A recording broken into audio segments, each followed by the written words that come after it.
Husband caught secretly flying out every weekend to see his ex in another state without telling me. And if you think that sentence has too many moving parts, you should see the whiteboard in my head. I'm Myra, 33, a network planner for an airline.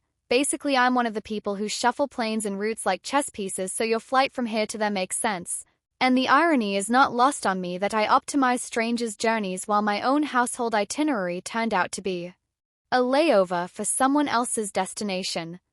It started in the way ridiculous things begin, with a sound my brain knew before I did. At 12:07 a.m. on a Wednesday, half asleep and eardumb from spreadsheets, I heard the distant cough of a 737 pushing back, and in that half-dream place I thought, Gate B14, she's early tonight, like I could smell the jet fuel through drywall. The apartment is 6 miles from the airport and I'm used to the lullaby of departures, but this noise felt inside my bones. I padded into the kitchen for water and saw his suitcase, Jonas, parked by the door, the really good carry-on he calls my weekender like it's a personality. We weren't going anywhere. It was Wednesday. He was just tired, he'd said after dinner, that vague tired reserved for men and intrusive thoughts. I told myself to let it go because loving someone who travels for work is agreeing to be on standby for explanations. But the next morning he left for the office wearing a sweater that photographs well. And that evening I found an email on our shared iPad calendar, because he forgets where his own reminders live. Subject line, boarding pass Friday morning AUSDEN. The initials at the end of the auto-generated email footer said, Bexley, which is not our airline. Not mine, not his company, nothing to do with him. My stomach did that lift-off wobble where part of you wants to be weightless and the other part wants to hold onto the armrest so hard the plane understands commitment. I'm not a snoop by hobby. I'm a professional pattern finder. Routes are stories that planes tell the sky, receipts are stories money tells us. I opened our credit card portal because math never lies on purpose. Friday, Saturday, Sunday, 3 weekends back to back, small charges at the same coffee kiosk by Gate 41 in Austin. A ride share at 11:35 p.m. each Thursday to the same pickup pin drop near the office. A mid-tier hotel in Denver, 2-night stays paid with points and hubris. He doesn't drink coffee before flights, says it makes him too chatty. He's never redeemed points for anything in his life. The little lies clicked into each other like magnets pretending they're coins. I could have confronted him right then, but I know the physics of an argument. Start from the wrong altitude and you stall. Instead, I messaged a friend in ops to ask hypothetically if a certain flight had been running full, and hypothetically, she sent me a completely public load factor chart which hypothetically proved that the same Friday morning BOSA US was always oversold by 5, and hypothetically I knew that meant Jonah wasn't getting a random cheap seat last minute like he always claimed when he grabbed a quick fare for the weekend. He had a plan. He had many plans. None of them included the part where my face gets to be informed. When you work around aircraft long enough, you learn the exact weight of a silence that's about to break.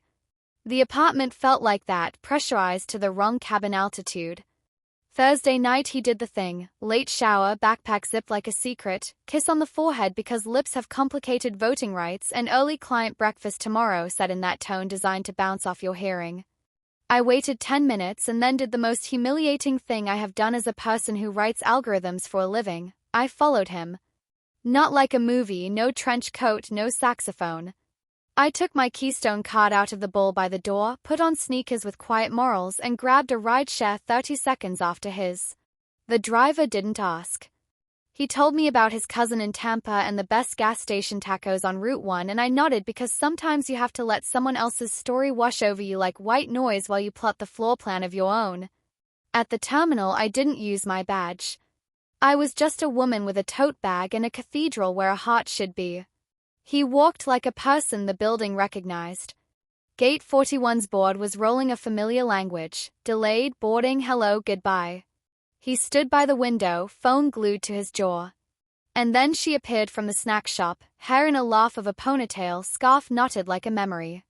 I know her not because I met her, though I had once, a lifetime ago, at a mutual friend's rooftop thing where wine made poor ambassadors, but because I'd seen her name on a year-old text thread he forgot to delete. Elena from college, he'd said when he lied badly and then kissed me to distract me from knowing the difference between nostalgia and hunger. They didn't touch, not really. They stood too close. He took the coffee from her hand like a man sharing a religion. He looked younger in profile, less married, which made my eyes burn more than if they'd kissed. I watched them board, and I didn't cry because jet bridges make me sentimental, and I refused to give any architecture that much power.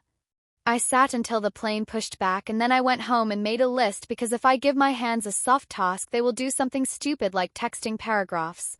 The list was labeled Inventory of Truths. It said, 1. He is flying out on weekends. 2. He is going to Denver. 3. Elena lives in Denver. 4. I am not a fool. I am a woman who generously deferred disbelief in the name of trust. 5. I will not explode. 6. Exploding is easy. 7. I will take notes. It is embarrassing how much water I drank that weekend. The body is practical even when the heart is theatrical. Hydration is simpler than rage. On Sunday at 4:10 p.m., the way the schedule had taught me to expect, the door unlocked and he walked in with airport on him, the smell of recirculated air and pretzels and a magazine you read without remembering the words. He had a t-shirt in his tote that said Red Rocks with a sun drawn like a coin. He hates concerts. He hates merch. He hates suns that aren't facts. How was the weekend? I asked, chopping carrots into a logic problem. Uneventful, he said, and the word hung between us like a chandelier with a missing screw. I let it swing. Then I said, did your client at the breakfast enjoy the eggs? It was a small cruelty. He closed his eyes so briefly I almost respected it. The thing about being an airline planner is I know exactly how many minutes the body can be tossed around before the stomach quits negotiating. I gave him 5 days to tell me. He filled them with good behavior like he was paying off a ticket, took out the trash without prompting, touched my shoulder while passing like intimacy was something you could season in, cooked dinner on Wednesday exactly how I like it, burned at the edges where apology tends to live. On Thursday, he emerged in the sweater again, the one with the good color, and my list in my pocket felt heavy enough to sag the fabric. Where are you really going? I asked, using the voice I save for operations directors who swear an airplane can be in 2 places at once. He smiled that boy smile because the boy always shows up to defend the man. I told you, he said. Client breakfast. Early flight. Back Sunday. We could watch that documentary then, the one with the lighthouses. I followed you last week, I said. I watched you board. I watched you stand with Elena. I am not a lighthouse. I am not here to warn you off your own rocks. Everyone thinks they know how they'll look when they get caught. The truth is we all look the same, a hand to the mouth, a laugh that forgets sound, the gaze shot to the side like a goose looking for water. He did that, he did all of it. Then he sat down like the chair had arrested him. I was going to tell you, he said softly, and I almost laughed because lies have favorite opening lines. I'm not a judge, I said. I'm not even in a robe. I'm a woman in her own kitchen who can list the departure times by muscle memory. Tell me a story that respects the weather. He ran his hands through his hair like threads in a loom and began the little cowed version. Ran into her at a conference. She moved back to Denver after a divorce. They had coffee. It was good to talk. It was familiar and easy, and then it was hard to stop because the world felt smaller with her. He did not say love. He did not say sex. He did not say, I thought you'd forgive me in advance because I am charming.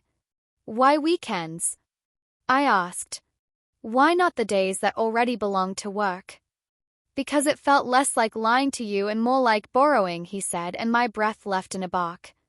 You were not borrowing, I said. You were embezzling time. From the person who balanced the budget. That's the worst part. You made me your accountant with half the books. He flinched at that. Not because it was mean, but because it was accurate. Fact hurts differently. He stared at his hands like he'd never seen them hold anything before. It was supposed to be one weekend, he said, and the sentence is a kind of religion for people who gamble. Then why 3? I asked. Why Austin?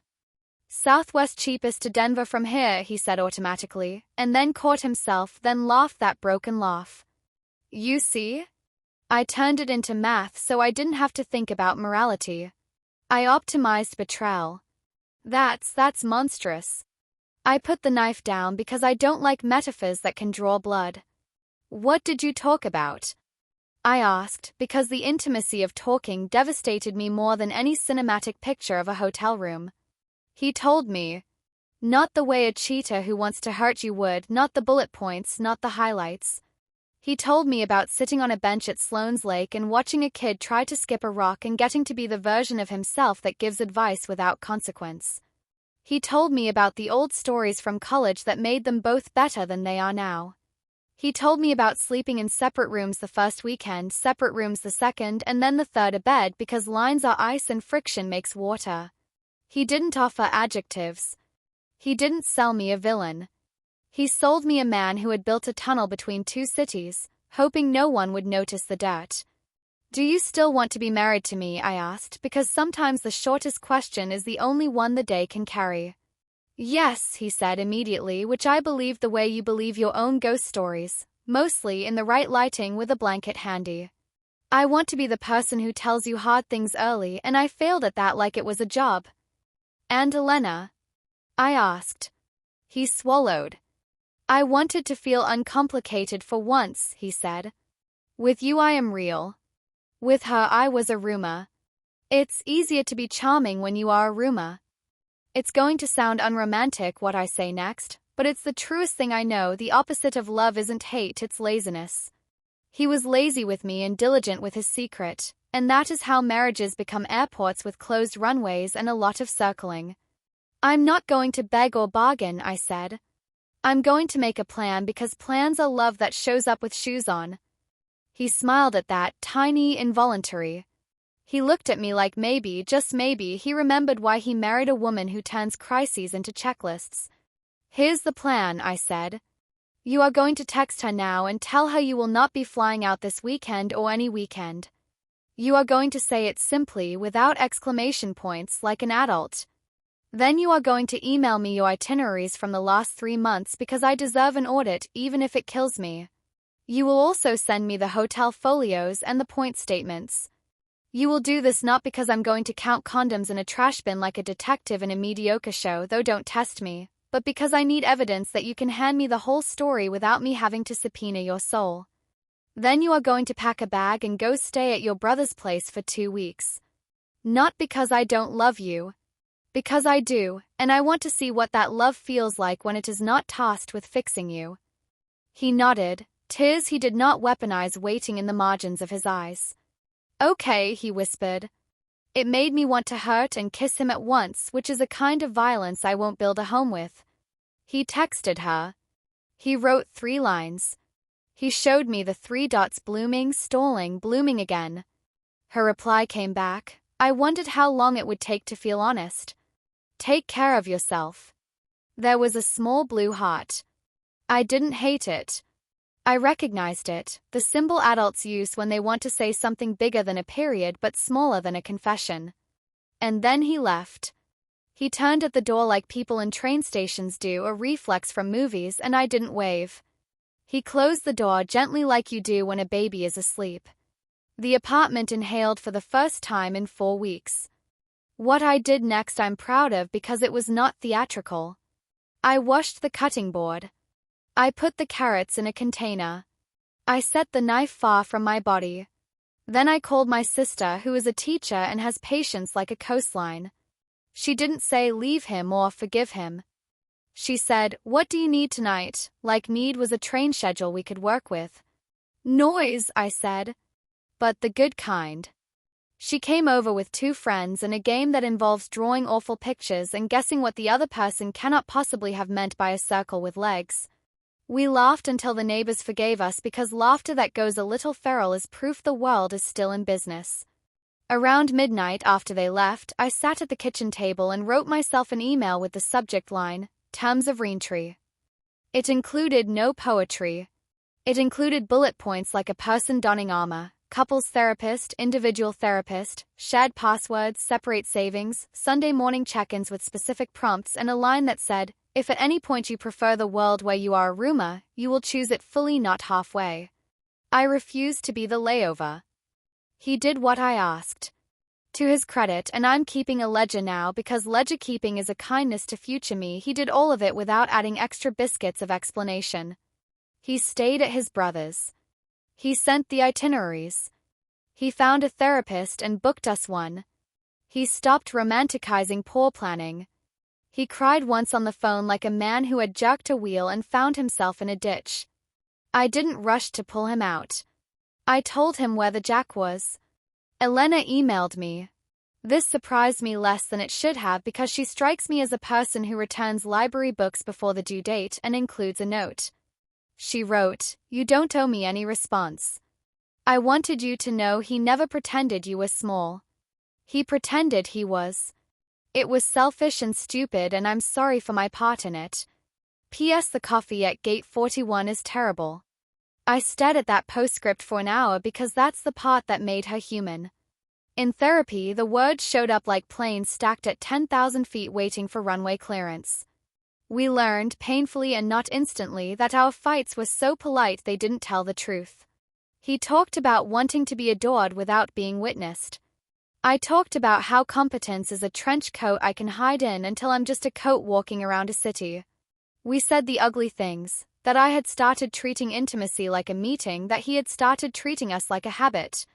We said the brave things too, that he isn't actually magical, that I am not a machine, that a marriage is not a route you publish once and then fly forever. On the third session, our therapist asked what our home smells like when we are happy. I said garlic and sky. He said dryer sheets and rain on concrete. We looked at each other like strangers who shared a language. That night, alone in the apartment, I cooked garlic and opened the window when it started to rain. It smelled like the beginning part of a movie no one is in a rush to ruin. People ask me sometimes, quietly, the way people ask if a plane can really fly without an engine, "What did you do next? Did you stay? Did you leave?" I tell them the truth that makes sense to my bones. I stayed in the house and left the story. That is, I refused to be a character anyone wrote for me, including my kinda angriest self. Jonah came back after 2 weeks, not as a prodigal but as a person with homework. He slept in the guest room. He did not call it exile. He called it practice. He put his ring on a chain, which could have been dramatic but was instead a convenience because he keeps losing it in the shower, and together we figured out how to talk like we mean it instead of like we think meaning is a fragile thing that can't take weather. It has been months since I saw him at gate 41 with a coffee he doesn't even like. Sometimes I still walk by the window of the apartment at 12:07 a.m. and swear I can hear the pushback. I don't sleep through everything now, I don't want to. I'm a planner. I need to hear when someone decides to take off. We have a ritual on Thursdays. We sit with our calendars and say the quiet parts out loud, where we'll be, who we'll be with, what we're afraid of.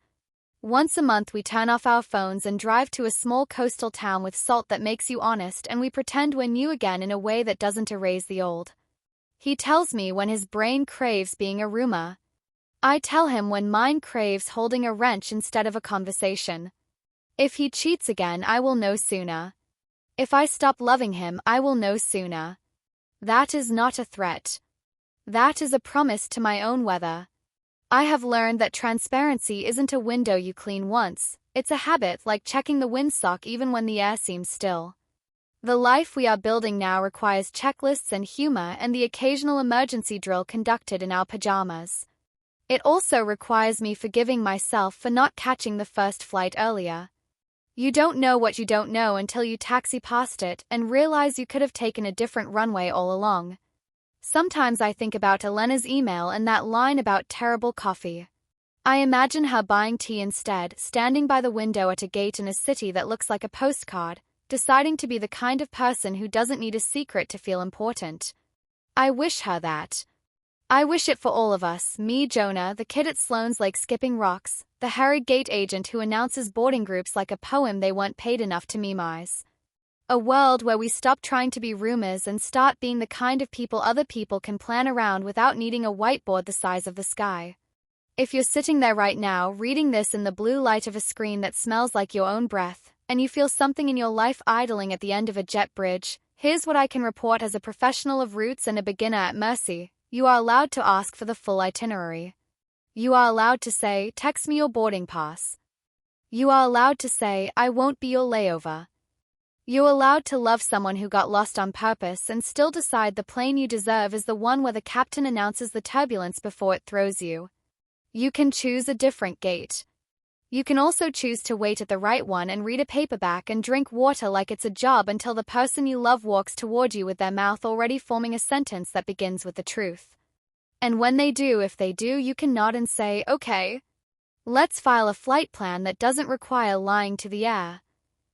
Then you can hand them a pen and, if you're like me, a list, and if the universe is kind, a seat by the window where the world looks smaller and more honest than it ever does from the ground.